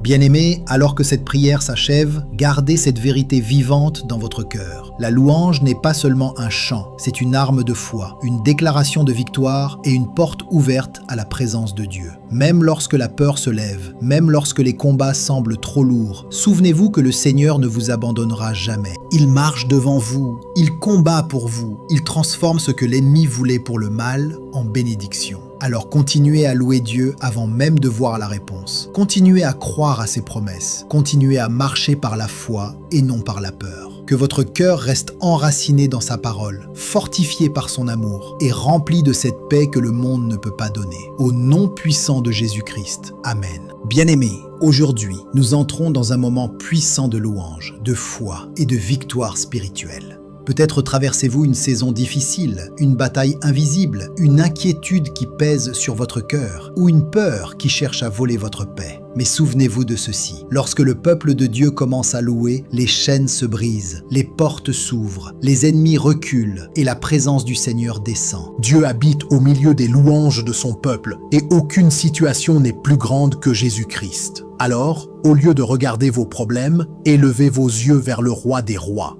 Louez-le avant même de voir la victoire. Remerciez-le avant même que la porte s'ouvre, car le Dieu qui a agi pour Josaphat, Paul et Silas agit encore aujourd'hui. Ouvrez votre cœur, fortifiez votre foi et laissez cette prière rallumer en vous la paix, la confiance et la puissance de Dieu. Je veux vous faire savoir qu'il y a une puissance lorsque vous louez Dieu. Si vous regardez dans toute la Bible, vous trouverez de nombreux exemples de la puissance qui découle de la louange de Dieu. Je crois que c'est le cas parce que lorsque nous, en tant que croyants remplis de l'Esprit, élevons nos cœurs avec foi et louons le Seigneur, alors sa gloire, sa puissance, sa présence descendent. Le psaume 22, verset 3 dit « Mais toi, tu es saint. » Toi qui habites les louanges d'Israël, Dieu habite la louange de son peuple. Je trouve cela extraordinaire et incroyablement édifiant parce que cela signifie que Dieu occupe, il vit dans les louanges de son peuple. C'est pourquoi vous voyez dans la Bible que des miracles se produisent grâce à la louange. Les chaînes sont brisées et les batailles sont gagnées lorsque le peuple de Dieu commence à le louer. Je veux lire un court passage de l'Écriture qui vous aidera à comprendre la puissance de la louange. Le contexte de ce passage est que le roi Josaphat a reçu la nouvelle que des armées avaient déclaré la guerre à Juda. Josaphat a appris la nouvelle décourageante qu'une grande multitude d'ennemis marchait vers Juda, prête à attaquer. Le roi a prié et jeûné, et on lui a dit de ne pas craindre parce que cette bataille appartenait à Dieu. Et voici ce qui s'est passé. Selon 2 Chroniques 20, versets 20 à 23. Ils se levèrent de bon matin et partirent pour le désert de Tekoa. Au moment de leur départ, Josaphat se talla et dit « Écoutez-moi, Juda, et vous, habitants de Jérusalem, croyez en l'Éternel votre Dieu, et vous serez affermis. Croyez en ses prophètes, et vous prospérerez. » Puis, après avoir consulté le peuple, il désigna ceux qui devaient chanter pour l'Éternel et louer la magnificence de sa sainteté, marchant devant l'armée et disant « Louez l'Éternel, car sa miséricorde dure à toujours. » Au moment où ils commençaient les chants et les louanges, l'Éternel plaça des embuscades contre les fils d'Ammon et de Moab et ceux de la montagne de Séhir qui venaient contre Juda, et ils furent battus. Les fils d'Ammon et de Moab se dressèrent contre les habitants de la montagne de Séhir pour les exterminer et les détruire. Quand ils en eurent fini avec les habitants de Séhir, ils cédèrent à se détruire les uns les autres. Josaphat n'a même pas eu à combattre. Il a choisi de louer Dieu. La Bible dit, au moment où ils commençaient les chants et les louanges, l'Éternel plaça des embuscades contre les fils d'Ammon et de Moab et ceux de la montagne de Séhir qui venaient contre Juda, et ils furent battus. Apprenez cette leçon. Lorsque vous louez le Seigneur malgré le danger que vous affrontez, il interviendra. Lorsque vous louez Dieu malgré vos ennemis qui viennent contre vous, Dieu interviendra. Maintenant, il n'est pas toujours facile de louer. Il y aura des jours où nous n'en aurons peut-être pas envie. Il y aura des moments où vous serez si accablés et vous lutterez. Mais je peux vous dire que si seulement vous pouvez apprendre à louer le Seigneur de tout votre cœur dans ces moments-là, vous le trouverez comme un refuge sûr pendant les tempêtes de la vie.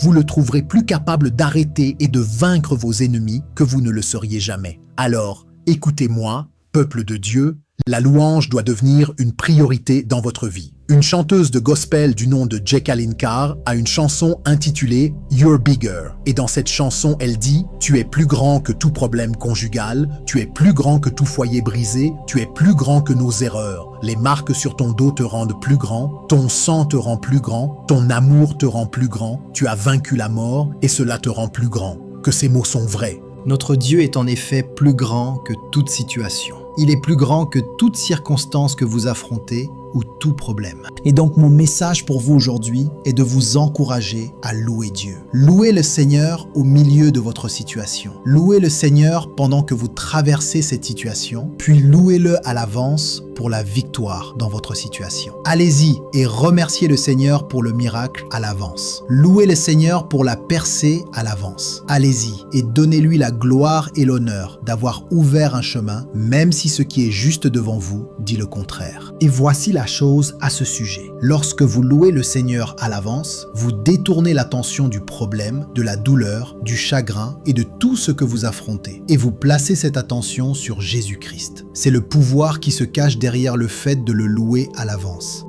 Vous dites au problème, tu n'es pas assez grand pour m'empêcher de louer le Seigneur. Bien sûr, tu me causes un certain inconfort, c'est vrai. Je n'aime pas cette situation dans laquelle je suis. Et oui, cette douleur peut être grande, mais Jésus-Christ est toujours plus grand que tout cela. Lorsque vous louez Dieu à l'avance, vous reconnaissez qu'il est plus grand que les problèmes que le superviseur au travail vous donne. Lorsque vous louez Dieu à l'avance, vous dites « Seigneur, ma voiture peut me causer des problèmes. Mon meilleur ami peut m'avoir trahi. Et en plus de cela, j'ai des factures que je ne sais pas comment je vais payer, mais tu es toujours plus grand que tout cela. » Vous voyez, il y a une puissance à louer Dieu à l'avance. Saint de Dieu, nous devons louer Dieu, que nous ayons ou non ce que nous voulons. Nous devons le louer pour son merveilleux sacrifice. Il nous a tant aimés, chacun de nous, qu'il a donné son Fils unique afin que quiconque croit en lui ne périsse point, mais ait la vie éternelle. Alors, écoutez aujourd'hui, je vous encourage à prendre position. Quoi que vous affrontiez, je vous assure que ce n'est pas plus grand que Jésus-Christ.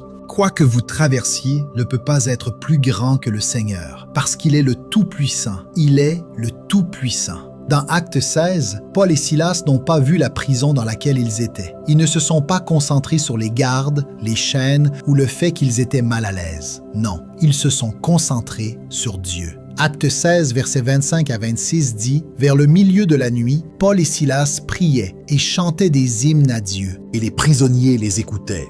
Tout à coup, il y eut un grand tremblement de terre, de sorte que les fondations de la prison furent ébranlées. Et immédiatement toutes les portes s'ouvrirent et les chaînes de chacun furent brisées.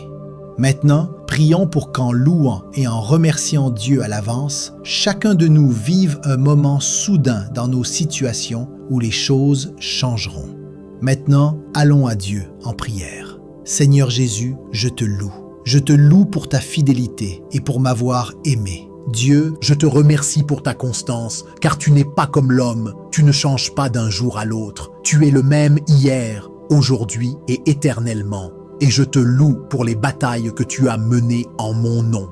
Je te loue, Père, pour la protection qui est sur ma vie. Je te loue pour la faveur que tu as placée sur ma vie. Je te loue pour la grâce et la miséricorde que tu m'as montrée. Et Seigneur, je sais que je ne mérite pas ton amour. Je n'ai rien fait pour mériter d'être aimé par toi. Pourtant tu m'aimes toujours. Et pour cela, Dieu, je suis si reconnaissant. Le psaume 28, versets 6 à 8 dit « Béni soit l'Éternel, car il a entendu la voix de mes supplications. L'Éternel est ma force et mon bouclier. En lui, mon cœur a eu confiance, et j'ai été secouru. Mon cœur exulte de joie, et par mon chant, je le louerai. L'Éternel est la force de son peuple, il est la forteresse salutaire de son oint. Roi Jésus, si ce n'était pas pour toi, je ne sais pas où je serais. Si ce n'était pas pour ton merveilleux sacrifice au calvaire, Seigneur, je ne sais pas où je serais. Si ce n'était pas pour ta main qui est sur ma vie, Seigneur, si ce n'était pas pour ta protection, j'aurais été dévoré par l'ennemi maintenant. Mais je te loue, Roi Jésus, et je te remercie parce que tu n'as pas permis à l'ennemi de détruire ma vie ou de détruire ma maison. Seigneur, si ce n'était pas pour ton regard vigilant sur moi, et si ce n'était pas pour ta guidance, je serais perdu,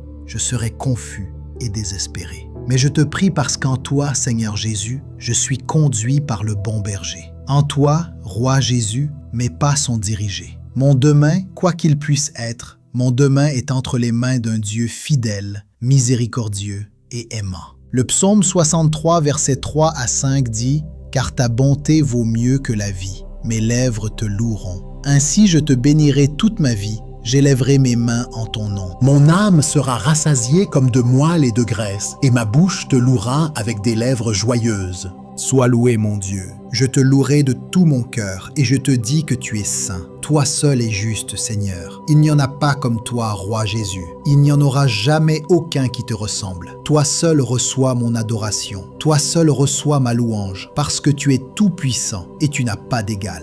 Seigneur, je n'ai peut-être pas tout ce que je veux, mais j'ai tout ce dont je pourrais jamais avoir besoin, et j'ai cela en toi. Je n'ai peut-être pas tous les désirs de mon cœur, mais tout ce que je pourrais jamais désirer se trouve en toi, Seigneur Jésus.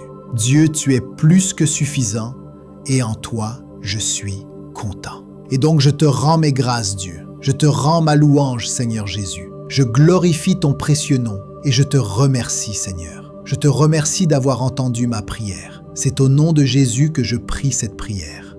Amen. De temps en temps, quelque chose se présente dans nos vies et nous rappelle que nous ne sommes pas en charge. Quelque chose arrive pour nous rappeler que nous ne sommes pas en contrôle, que nous ne sommes pas aussi forts que nous le pensions, que nous ne sommes pas aussi préparés que nous le pensions, et que nous sommes bien plus vulnérables que nous ne l'avons jamais rêvé. Et je crois que c'est pourquoi 1 Corinthiens 10, verset 12 dit « Ainsi que celui qui croit être debout prenne garde de ne pas tomber. » Et donc, nous devons avoir une certaine humilité dans nos vies. Si les choses vont bien pour vous, alors louange à Dieu. Mais ne méprisez pas ceux qui luttent. Personne n'est à l'abri des difficultés de la vie. Le chrétien le plus pieux que vous connaissiez a ses propres batailles personnelles. La personne la plus gentille que vous ayez rencontrée, cette personne qui a toujours un sourire sur le visage, cette personne a aussi ses propres défis. Mes chers auditeurs, laissez-moi vous dire ceci. Quelles que soient les difficultés que vous affrontez, quelle que soit la lutte dans laquelle vous êtes, le Seigneur vous a à cœur. Dieu a promis d'être avec vous quoi qu'il vous arrive. Le Seigneur a dit « Je ne te laisserai jamais ni ne t'abandonnerai ». Donc, si vous êtes timide ou effrayé, prenez courage. Le Seigneur a dit qu'il ne vous quittera jamais. Si vous avez honte de votre péché, si vous vous sentez mal et rempli de remords, repentez-vous et prenez courage. Dieu ne vous quittera jamais. Si vous vous sentez incompétent, prenez courage. Dieu ne vous quittera jamais. Cette promesse est vraie aujourd'hui et demain et après-demain et tous les jours après cela. Vous et moi ne pouvons pas survivre à la miséricorde de Dieu. Nous ne pouvons pas survivre aux promesses de Dieu. Elles nous survivront toujours parce que sa parole demeure vraie pour toujours. Maintenant, tant de gens sont aveugles à cette vérité. Et être aveugle aux promesses de Dieu est la raison pour laquelle tant de gens sont accablés par l'inquiétude et la peur. Le cœur de tant de gens est lourd parce qu'ils ne se sont pas ouverts à la vérité des promesses de Dieu. Et quand vous êtes aveugle à cette vérité, vous vous inquiétez de ceci, de cela et de tout le reste. Ma santé tiendra-t-elle? Vivrai-je assez longtemps pour voir mes petits-enfants? Les célibataires se demandent s'ils se marieront un jour. Les couples mariés regardent tous les divorces et se demandent s'ils y arriveront. Serai-je un jour capable de gagner assez d'argent pour me permettre ceci ou cela? Ce sont certaines des choses qui empêchent les gens de dormir la nuit. Certaines personnes se réveillent et l'ennemi qu'elles affrontent s'appelle la dépression. D'autres se réveillent et leur ennemi est l'inquiétude. Certains découvriront qu'à la minute où ils ouvrent les yeux, cet adversaire géant appelé anxiété ou maladie les regarde droit dans les yeux. Mais peut-être que la force ou l'esprit sous-jacent à de nombreux sentiments négatifs est la peur. La peur fera qu'une personne sera anxieuse tout le temps. La peur déplacera la joie dans la vie de quelqu'un et la laissera abattue, déprimée et sans espoir. La peur magnifiera la tragédie et vous aveuglera à tout ce qui est bon ou à tout ce qui est une bénédiction de Dieu. Vous voyez, la peur est plus qu'une simple pensée négative. C'est plus qu'une émotion. La peur est un esprit. 2 Timothée 1, verset 7 dit « Car Dieu ne nous a pas donné un esprit de timidité, mais de puissance, d'amour et de maîtrise de soi. » La traduction Amplified élabore et dit « Car Dieu ne nous a pas donné un esprit de timidité, ou de lâcheté, ou de peur, mais il nous a donné un esprit de puissance, d'amour et de saint jugement et de discipline personnelle, des capacités qui résultent en un esprit calme, bien équilibré et une maîtrise de soi. La peur est un esprit. » La Bible ne dit pas que Dieu ne nous a pas donné un sentiment ou une émotion appelée peur. Non, elle dit qu'il ne nous a pas donné un esprit de peur. L'esprit de peur ment. L'esprit de peur vient saboter votre foi et piller votre croyance. L'esprit de peur est un esprit paralysant. L'esprit de peur est l'une des armes de choix du diable, à cause de la façon dont il peut consumer l'esprit et le cœur d'une personne. Et en tant qu'enfants de Dieu, nous devons le savoir et réprimander cet esprit de nos vies. Dans les profondeurs de nos cœurs, nous devons être convaincus, persuadés et sûrs que Dieu nous a donné un esprit d'amour, de puissance et d'un esprit saint. Nulle part sur cette liste, il n'est dit que Dieu nous a donné un esprit de peur. Alors pourquoi tant d'entre nous l'acceptent-ils dans nos vies? Pourquoi en sommes-nous victimes maintes et maintes fois? Priez contre cet esprit et réprimandez-le de votre vie. Saint, il y a de la puissance dans le nom de Jésus-Christ. Il y a de la puissance dans le sang de Jésus-Christ. Et en tant qu'enfants de Dieu, nous devrions le savoir. Nous devrions nous opposer à cet esprit en nous assurant que nous sommes couverts par le sang de Jésus-Christ. Nous pouvons nous opposer à l'esprit de peur en nous assurant que nos vies sont ancrées dans la parole de Dieu et dans ses promesses. En bâtissant votre foi, vous bloquez l'esprit de peur. La peur et la foi ne se mélangent pas. Elles sont des opposés complets. Donc, si vous ne retenez qu'une seule chose de mon message aujourd'hui, que ce soit ceci, Dieu ne vous a pas donné un esprit de peur. Il vous a donné un esprit de puissance, d'amour et d'un esprit saint. Deutéronome 31, verset 8 dit « C'est l'Éternel qui marche devant toi. Il sera avec toi. Il ne te délaissera point et ne t'abandonnera point. Ne crains point et ne t'effraie point. C'est la parole de Dieu pour vous. Il ne vous quittera pas. Il ne vous abandonnera pas. Il achèvera l'œuvre à laquelle il vous a appelé. » Tout ce que Dieu a pour nous est contenu dans ces mots simples. « Je ne te quitterai jamais. Tout ce dont vous avez besoin du Seigneur, il le fournira parce qu'il ne vous quittera jamais. Si vous vous sentez inadéquat, c'est bien parce que vous dépendrez encore plus du Seigneur. Dieu ne commence jamais quelque chose qu'il ne finit pas. Éphésiens 3, versets 16 à 17 dit « Je prie qu'il vous donne, selon la richesse de sa gloire, d'être puissamment fortifié par son esprit dans l'homme intérieur, en sorte que Christ habite dans vos cœurs par la foi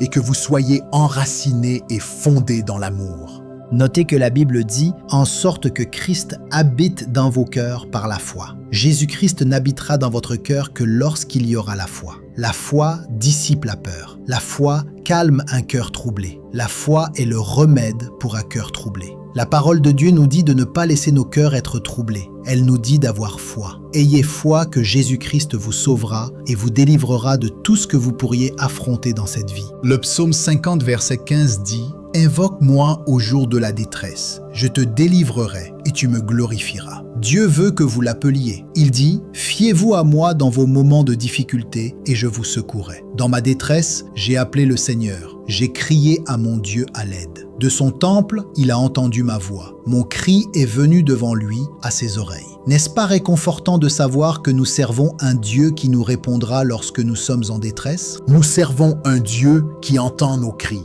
Et donc, chers auditeurs, lorsque vous traversez des difficultés dans la vie, lorsque vous faites face à des situations difficiles au sein de votre famille, de votre santé ou dans tout domaine de votre vie, vous vous demandez peut-être « Où Dieu me mène-t-il? Pourquoi Dieu permet-il que cela m'arrive ?» Si vous avez déjà posé l'une de ces questions, souvenez-vous que dans votre détresse, vous pouvez appeler le Seigneur. Et je veux aussi vous rappeler que Romains 8, verset 28 dit « Et nous savons que toutes choses concourent au bien de ceux qui aiment Dieu, de ceux qui sont appelés selon son dessein. » J'aime que la Bible dise que Dieu fait concourir toutes choses. Notez que cette déclaration est au présent. Dieu fait concourir. Il fait concourir toutes choses au bien. Cela me donne beaucoup d'espoir, parce que cela signifie que toutes choses travaillent continuellement ensemble pour notre bien en tant qu'enfants de Dieu. L'idée que Dieu puisse permettre certaines choses de se produire dans votre vie afin de vous tester peut être difficile à comprendre pour certaines personnes. Alors, que dit la Bible à ce sujet? Eh bien, Jacques 1, versets 2 et 3. Mes frères et sœurs, considérez comme une grande joie quand vous êtes en butte à diverses épreuves, sachant que l'épreuve de votre foi produit la persévérance. C'est la réalité que nous trouvons dans les Écritures. Notre foi doit être testée. Et peut-être que Proverbe 17, verset 3 nous donnera une meilleure compréhension de la raison pour laquelle le test de notre foi est nécessaire. Le creuset est pour l'argent et le fourneau pour l'or, mais l'Éternel éprouve les cœurs. En d'autres termes, tout comme l'argent et l'or sont purifiés par le feu, le Seigneur purifie les cœurs des hommes.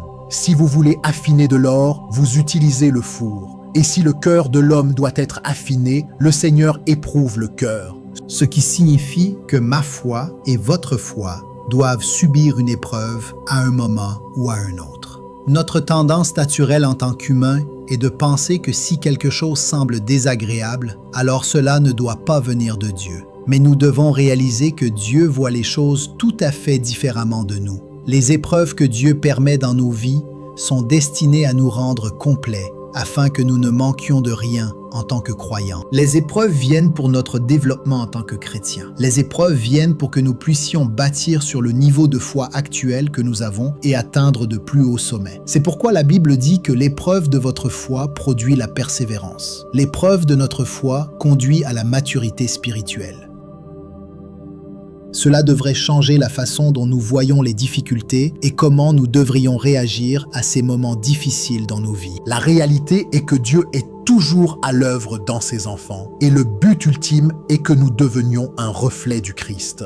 Nous devons être conformés à l'image du Christ, ayant nos esprits renouvelés et nos cœurs raffinés. Alors, chers auditeurs, si vous traversez quelque chose en ce moment, tant que vous gardez votre confiance en Dieu Tout-Puissant, il fait concourir toutes choses. Vous ne voyez peut-être pas comment, vous ne savez peut-être pas quand. Mais nous pouvons nous accrocher à la promesse que Dieu fait concourir toutes choses. Cela ne vous encourage-t-il pas dans votre esprit de savoir que Dieu travaille actuellement dans toutes les situations, à travers toutes les situations? Il arrange tout pour le bien. Il arrange et réarrange toutes choses dans votre vie afin qu'il en soit bien pour vous. Alors, en tant que croyants, nous devrions être reconnaissants que dans chaque situation, peu importe ce que c'est, Même si c'est désagréable, même si c'est douloureux, Dieu façonne tout pour votre bien. il bouge, il aligne, il vous connecte avec cette personne et vous éloigne de cette personne, afin que les choses se passent bien pour votre bien. Donc, pour quelqu'un qui écoute en ce moment, vous êtes peut-être en plein milieu de la situation la plus difficile que vous ayez jamais affrontée. Vous souffrez peut-être avez-vous simplement abandonné. Mais laissez-moi vous dire ceci. La traduction Amplified de Romains 8, verset 28 dit « Et nous savons avec une grande confiance que Dieu, qui est profondément préoccupé par nous, fait concourir toutes choses comme un plan pour le bien de ceux qui aiment Dieu, de ceux qui sont appelés selon son plan et son dessein. Dieu fera en sorte que cette souffrance, ce que vous ressentez, cela se transformera en votre bien. Le bien sortira de votre situation, quelle que soit la difficulté ou la douleur de la situation actuelle. Dieu fera en sorte que cette situation, celle que vous pensez peut-être être trop lourde pour vous, elle travaillera pour votre bien. Et donc, alors que nous nous préparons à aller à Dieu en prière, gardons tout cela à l'esprit. Ne laissons pas ce que nous voyons parler plus fort que ce que nous savons que la parole dit. Et nous savons avec une grande confiance que Dieu se soucie de nous. Il est préoccupé par nous et peu importe ce que cela semble être maintenant, il le travaille pour notre bien. Seigneur, nous te remercions. Nous te remercions d'être bon. Tu as été bon envers nous, bien que nous ne l'ayons pas mérité. Nous sommes plus que reconnaissants pour tout ce que tu as fait pour nous. Seigneur Jésus, tu as été si fidèle. Tu nous as gardés, tu nous as préservés. Tu as été fidèle à nous faire traverser certaines des périodes les plus difficiles et les plus éprouvantes de la vie. Merci pour ta parole qui nous dit que toutes choses concourent à notre bien. Je prie que tout ce que le diable a voulu pour le mal, toi, Roi Jésus, tu le transformes en bien. Que chaque piège que l'ennemi a tendu devienne un tremplin pour nous. Seigneur, chaque attaque qui vient contre nos familles, je prie que tu ne bloques pas seulement ces attaques maléfiques, mais que tu les retournes pour notre bien. Nous déclarons qu'aucune arme forgée contre nous, en tant que tes enfants, ne prospérera. Psaume 37, versets 3 à 6. Mets ta confiance en l'Éternel et fais le bien. Habite le pays et repais-toi de sa fidélité. Fais de l'Éternel tes délices, et il te donnera ce que ton cœur désire. Remets ton sort à l'Éternel, mets en lui ta confiance, et il agira. Il fera briller ta justice comme la lumière, et ton droit comme le soleil en plein midi. Tu n'es pas seulement un Dieu miséricordieux, mais tu es un Dieu fidèle. Fidèle pour nous protéger au jour de la détresse. Tu es fidèle pour être notre refuge pendant les périodes difficiles. Tu es fidèle pour nous répondre chaque fois que nous appelons à l'aide.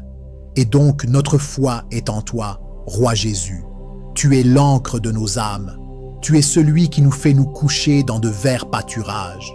Toi, Roi Jésus, tu prépares une table pour nous en présence de nos ennemis, ce qui signifie que nous pouvons avoir des ennemis qui complotent des manigances contre nous, mais ils n'auront aucun pouvoir sur nous au nom de Jésus. Le diable et ses démons n'ont aucun pouvoir sur nous. Ils ne causeront pas de dommages ni de destruction dans nos maisons ou dans nos vies au nom de Jésus. Seigneur, nous déclarons le psaume 91, verset 7. Qu'un millier tombe à ton côté et 10 000 à ta droite, cela ne t'atteindra pas. C'est à cause de ta bonté que nous pouvons nous accrocher à cette parole. Bien que ce monde puisse nous être hostile en tant qu'enfants de Dieu, nous réussissons parce que ta faveur nous précède. Bien que ce monde puisse nous persécuter, nous nous réjouirons parce que la joie du Seigneur est notre force. Et donc, entends notre prière, Seigneur, que tu transformes tout ce qui est douloureux dans nos vies. Fais que cela tourne à notre bien, que tu transformes le mal en bénédiction, le manque en abondance. Rends-nous tout ce que l'ennemi a volé. Dieu, ta parole dans Deutéronome 30, versets 2 et 3 dit « Si tu reviens à l'Éternel ton Dieu, et si tu obéis à sa voix, selon tout ce que je te commande aujourd'hui, toi et tes enfants, de tout ton cœur et de toute ton âme, alors l'Éternel, ton Dieu, te ramènera de captivité, aura compassion de toi et te rassemblera de nouveau de toutes les nations où l'Éternel, ton Dieu, t'aura dispersé. nous nous accrochons à cette parole. Aide-nous à être obéissants à ta voix. C'est au nom de Jésus que nous prions. Amen. Je crois qu'il n'y a aucun moyen de connaître la parole de Dieu et de connaître les promesses de Dieu sans être rempli de force et de confiance. Car si vous avez besoin de protection, il y a une promesse pour cela dans la parole de Dieu. Si vous avez besoin de paix, il y a une promesse pour cela dans la parole de Dieu. Si vous luttez contre l'anxiété, si vous vous sentez seul, il y a une promesse qui aborde cela dans la Bible. Vous devez donc connaître Matthieu 11, verset 28, qui dit « Venez à moi, vous tous qui êtes fatigués et chargés, et je vous donnerai du repos ». C'est une promesse. Si vous êtes fatigué, Jésus-Christ vous offre du repos. Si vous êtes accablé par vos fardeaux, Jésus-Christ vous offre du repos. C'est une promesse que nous devrions connaître pendant ces moments où la vie semble accablante. Maintenant, Ésaïe 40, verset 29 dit « Il donne de la force à celui qui est fatigué, et il augmente la vigueur de celui qui est à bout de force. » C'est une promesse. Jean 14, verset 27 « Je vous laisse la paix, je vous donne ma paix. Je ne vous la donne pas comme le monde la donne. Que votre cœur ne se trouble point et ne s'alarme point. » C'est une promesse. Maintenant, s'il vous plaît, comprenez que le diable fera tout ce qu'il peut pour vous distraire et vous détourner de l'attention portée aux promesses de Dieu. Soyez donc conscient de l'ennemi et de ses stratagèmes. Il vous attaquera avec des doutes. Il vous attaquera avec des sentiments de condamnation, de culpabilité et de honte. Mais chaque fois que vous entendez le diable chuchoter ses mensonges, quand il essaie de vous dire que vous ne serez jamais pardonné pour ce que vous avez fait, quand il chuchote et dit que vous ne pourrez jamais passer à autre chose après votre passé, ou s'il essaie de vous dire que vous êtes mal aimé et indésirable, je veux que vous vous souveniez de cette promesse dans Romains 8, versets 38 à 39. La Bible dit « Car j'ai l'assurance que ni la mort, ni la vie, ni les anges, ni les dominations, ni les choses présentes, ni les choses à venir, ni les puissances, ni la hauteur, ni la profondeur, ni aucune autre créature ne pourra nous séparer de l'amour de Dieu manifesté en Jésus-Christ notre Seigneur. Alors ne soyez jamais incertains de votre identité, ne soyez jamais incertains de votre position devant Dieu. La Bible dit que rien n'est capable de nous séparer de l'amour du Seigneur. Donc, lorsque des problèmes surgissent, lorsque des batailles sont devant nous, lorsque nous vivons une guerre spirituelle, la parole de Dieu doit être une source de réconfort constant pour nous. C'est elle qui doit allumer le feu de notre foi. La Bible dit dans Jacques 1, verset 22, « Mais mettez la parole en pratique, et ne vous bornez pas à l'écouter, en vous trompant vous-même. » La Bible dit ici, « Prouvez que vous êtes des personnes qui mettent la parole de Dieu en pratique. Prouvez que vous obéissez aux principes de Dieu, à ses instructions et à ses préceptes. » Prouvez que vous n'êtes pas de simples auditeurs qui entendent la parole, mais qui ne parviennent pas à en intérioriser le sens. Prouvez que vous n'êtes pas de simples auditeurs qui entendent la parole, même connaissent la parole, mais ne parviennent pas à faire la parole. Et les quelques derniers mots de ce verset sont intéressants parce que la Bible nous dit que si vous faites cela, si vous entendez la parole, mais ne parvenez pas à faire la parole, alors vous vous trompez vous-même. Vous vous illusionnez. Ce n'est pas le diable qui vous trompe, non, vous vous trompez vous-même si vous entendez la parole, mais n'agissez pas en conséquence. Nous pensons toujours que la tromperie vient de Satan, de l'Antéchrist, d'un faux prophète démoniaque. Mais quelque chose d'aussi simple que de connaître la parole de Dieu, mais de ne pas la faire, c'est un acte de tromperie envers soi-même. Car comment pouvez-vous prétendre aimer le Christ, mais ne pas lui obéir? Comment pouvez-vous dire que vous êtes un chrétien qui s'efforce d'être semblable au Christ, mais que vous ne parvenez pas à plier le genou, à plier votre volonté et à lui obéir? La traduction amplifiée de Jacques 1, versets 22 à 24 dit « Mais prouvez que vous êtes des praticiens de la parole, obéissant activement et continuellement aux préceptes de Dieu, et non de simples auditeurs qui entendent la parole, mais ne parviennent pas à en intérioriser le sens, vous abusant par un raisonnement insensé, contraire à la vérité. » Car si quelqu'un écoute seulement la parole sans lui obéir, il est comme un homme qui observe très attentivement son visage naturel dans un miroir. Car une fois qu'il s'est regardé et est parti, il oublie immédiatement ce à quoi il ressemblait. Alors, laissez-moi vous poser quelques questions concernant la parole de Dieu dans votre vie. Utilisez-vous la parole de Dieu comme une lampe à vos pieds? Obéissez-vous à la parole de Dieu et la mettez-vous en pratique? Je ne crois pas que quiconque puisse être un praticien de la parole de Dieu sans être mis au défi par elle. La parole de Dieu doit vous mettre au défi, et elle vous mettra au défi lorsque vous essayerez vraiment de la mettre en action. Elle vous dit de prier sans cesse. C'est un défi. Nous savons tous à quel point nos vies sont occupées, mais pour être un praticien de la parole, vous devez prier sans cesse. La parole vous dit d'aimer votre prochain comme vous-même. C'est un défi, parce que certaines personnes vous mettront à l'épreuve. Elles mettront à l'épreuve votre patience. Elles mettront à l'épreuve votre caractère. Mais la parole de Dieu vous dit aussi d'être patient et lent à la colère. Voyez-vous ce que je veux dire? Le bon combat de la foi implique d'être changé et mis au défi par la parole de Dieu. Et j'oserais dire que si vous n'êtes pas mis au défi par la parole du Seigneur, alors vous choisissez probablement les parties que vous aimez, les promesses qui vous font vous sentir bien et protégés plutôt que la parole de Dieu dans son intégralité. Surtout en ce qui concerne votre caractère. Alors priez ça, priez pour que vous soyez un praticien de la parole. Bien-aimés, alors que cette prière s'achève, gardez cette vérité vivante dans votre cœur. La louange n'est pas seulement un chant, c'est une arme de foi, une déclaration de victoire et une porte ouverte à la présence de Dieu. Même lorsque la peur se lève, même lorsque les combats semblent trop lourds, souvenez-vous que le Seigneur ne vous abandonnera jamais. Il marche devant vous, il combat pour vous, il transforme ce que l'ennemi voulait pour le mal en bénédiction. Alors continuez à louer Dieu avant même de voir la réponse. Continuez à croire à ses promesses. Continuez à marcher par la foi et non par la peur. Que votre cœur reste enraciné dans sa parole, fortifié par son amour et rempli de cette paix que le monde ne peut pas donner. Au nom puissant de Jésus-Christ. Amen.